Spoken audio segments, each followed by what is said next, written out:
میں نے اسے کراس چیک کرنے کی کوشش کی ہے لیکن ابھی تک اس کی کوئی تصدیق نہیں ہو سکی. لیکن ایک صحافی ہیں شاہد اسلم, انہوں نے یہ بتایا کہ 25 جولائی کو کوئی امریکی وفد ان سے ملاقات کر چکا ہے.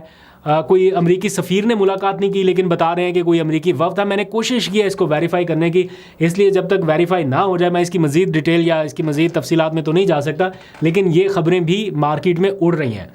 آج ایک برطانوی صحافی ہیں, وہ ان کی ایک ویڈیو منظر عام پہ آئی ہے کہ وہ کہیں اڈیالہ جیل گئے ملاقات کرنے لیکن ان کی ملاقات نہیں ہو سکی. تو مجھے کسی نے, میں ان کو پہچان نہیں پایا, تو کسی نے ایک تصویر بھیجی ان کی کہ یہ عمران خان کے کافی قریب رہ چکے ہیں اور ان کی کافی ملاقاتیں رہی ہیں. تو میرے لیے بہرحال یہ ایک نئی پیش رفت تھی. چیک کریں گے کہ ان کی ملاقات ہوئی ہے یا نہیں, اگر ہوئی ہے تو اس میں کیا ڈیولپمنٹ ہے, اور باقی بھی جو امریکی حکام کی ملاقات والا معاملہ ہے وہ بھی ویریفائی کر کے آپ کو بتاؤں گا. آج کی ایک اور بڑی خبر کی طرف چلتے ہیں. چیف الیکشن کمشنر اور ممبران کے خلاف, جتنے الیکشن کمیشن کے ممبران ہیں 4 ہیں یا 5 ہیں, ان کے خلاف پی ٹی آئی نے ریفرنس فائل کر دیا ہے. عمران خان نے بیرسٹر علی ظفر کے ذمے یہ ٹاسک لگایا تھا اور آج انہوں نے یہ کہتے ہوئے ریفرنس فائل کر دیا کہ انف از انف. وہ کہتے ہیں کہ بانی پی ٹی آئی نے یہ ذمہ داری دی تھی کہ ایک مناسب وقت پر یہ ریفرنس فائل کیا جائے گا, اور اب ہماری لیڈرشپ یہ سمجھتی ہے کہ یہ وقت ہے جب یہ ریفرنس فائل کر دیا جائے, اور آج ہم نے اسے فائل کر دیا ہے. اس میں ریفرنس میں جو شکایت ہی ہوتی ہے ایک طرح سے, جتنا کچھ بھی لکھا گیا ہے وہ انتخابات سے پہلے سے لے کے بعد میں ہونے والے سارے واقعات جو اب تک ہوا اس کو ریفرنس کا حصہ بنا دیا گیا ہے. جو شکایات درج کرائی گئی ہیں ان میں لکھا گیا ہے کہ الیکشن کمیشن تحریک انصاف کے خلاف عدالتوں میں باقاعدہ ایک فریق بنا ہوا ہے. الیکشن کمیشن بطور ادارہ صاف شفاف انتخابات کی آئینی ذمہ داری ادا کرنے میں ناکام رہا اور انتخابات میں پری پول دھاندلی پر آنکھیں بند کیے رکھیں. ریفرنس میں مزید لکھا گیا ہے کہ الیکشن سے قبل پی ٹی آئی سے انتخابی نشان چھینا گیا, پھر امیدواروں کو انتخابی مہم چلانے کی بھی اجازت نہیں دی گئی, پھر سر عام پاکستان تحریک انصاف کے ارکان کی پریس کانفرنس ہوئی, وفاداریاں تبدیل ہوئیں, امیدواروں سے کاغذات نامزدگی چھینے گئے, کچھ کارکنان کو اٹھایا گیا, لیکن ان تمام معاملات کے اوپر الیکشن کمیشن نے کوئی کارروائی نہیں کی.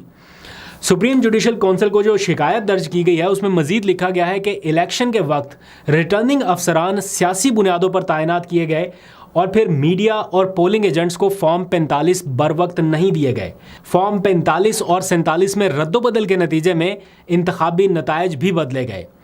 الیکشن کمیشن نے نہ صرف پی ٹی آئی کو انتخابات سے باہر کیا بلکہ مخصوص نشستیں بھی چھین لیں, اس لیے اس کے خلاف کارروائی کی جائے.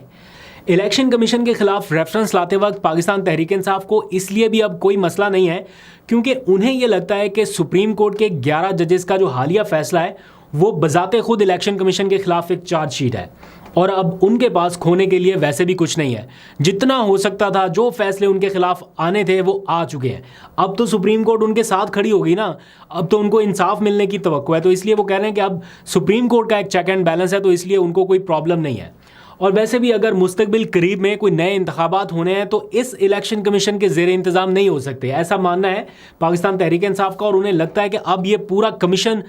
تبدیل ہوگا تو ہی نئے انتخابات کی طرف بڑھیں گے. اور ویسے بھی ایک جنرل پرسیپشن بھی ایسی بن چکی ہے کہ جب بھی اب ملک میں نئے انتخابات ہوں گے کم از کم اس باڈی کے, اس الیکشن کمیشن کے زیر اثر تو نہیں ہو سکتے, کیونکہ ان کی شفافیت کا وہ معیار اب رہ ہی نہیں سکتا کیونکہ بہت زیادہ کویشچن مارک آ چکے ہیں. اب آ جائیں آج کی ایک اور بڑی خبر کی طرف.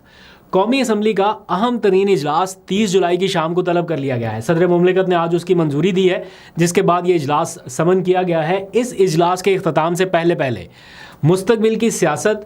اور حکمراں جماعت کے ارادوں کا سب کو واضح پتہ چل جائے گا, کیونکہ اس اجلاس میں قانون سازی بھی ہو سکتی ہے. سپریم کورٹ کا جو حالیہ فیصلہ ہے اس کو کاؤنٹر کرنے کے لیے حکومتی رد عمل کس طرح سے آئے گا, اس کے اوپر بھی اچھی خاصی ڈیبیٹ ہوگی. اور اگر کوئی قانون سازی ایسی کی جاتی ہے جس کے نتیجے میں اس سپریم کورٹ کے فیصلے کا اثر کم کیا جا سکتا ہے تو اس سطح تک بھی جایا جا سکتا ہے.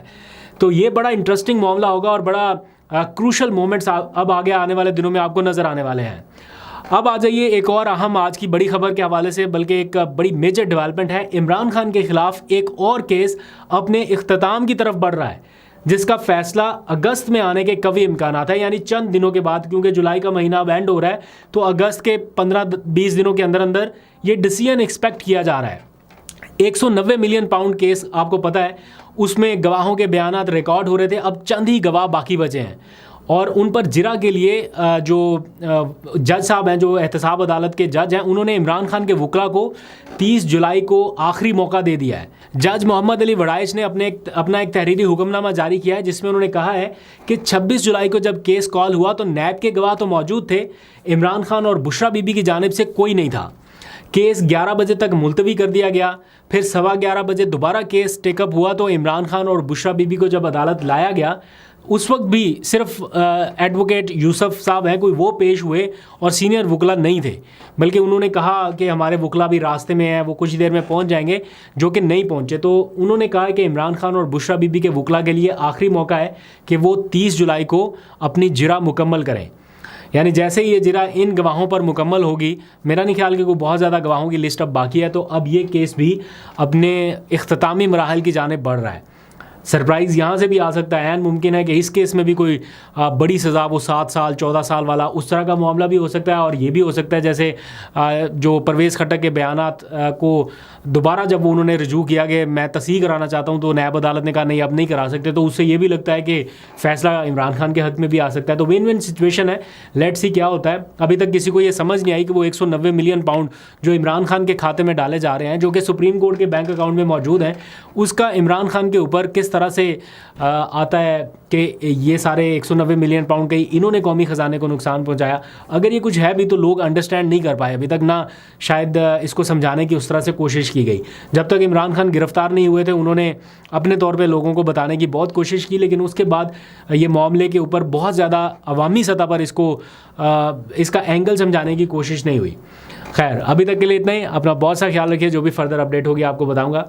ابھی تک کے لیے اتنا ہی، اللہ حافظ۔